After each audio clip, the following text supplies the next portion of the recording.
ఏది కాంగ్రెస్ కష్టం వచ్చినప్పుడల్లా కాంగ్రెస్ పార్టీ తరపున బీఆర్ఎస్ ని విమర్శించడానికి వాడబడుతుంది అక్కడ.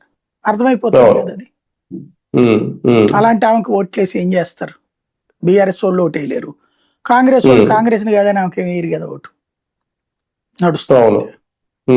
సార్, మరొక కీలక అంశం, సుప్రీంకోర్టు ప్రధానంగా న్యాయ వ్యవస్థకు సంబంధించి ఈ ఎన్సీఆర్టీ 8th క్లాస్ లో ఒక పాఠ్య పుస్తకంలో ఏర్పాటు చేసిన పాఠం గురించి మాట్లాడారు చీఫ్ జస్టిస్. వాస్తవానికి అదే అవినీతి న్యాయ వ్యవస్థలో అనే దానికి సంబంధించి దాన్ని తొలగించారంట కూడా.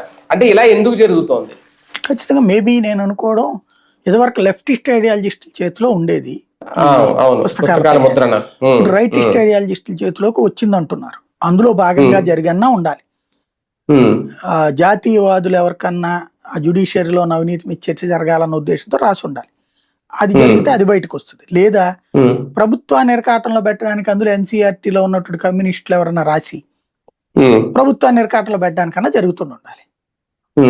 అది ఇప్పుడు దర్యాప్తు చేస్తే గానీ తేలదు. అంటే ఒక 8th క్లాస్ పాఠ్య పుస్తకంలో లెసన్ గురించి చీఫ్ జస్టిస్ వరకు ఆయనే మాట్లాడాల్సి వచ్చిన పరిస్థితి వచ్చిందంటే, అంటే అంత వ్యతిరేకత ఉందా న్యాయ వ్యవస్థ మీద? అలా కూడా బేసిక్ గా సమస్య ఏంటంటే, న్యాయ వ్యవస్థ తన మీద అభాండాన్ని అంగీకరించదు. కొలీజియం వ్యవస్థ మీద విమర్శ ఉంది, నువ్వు విమర్శించడానికి వీల్లేదు, చర్చించడానికి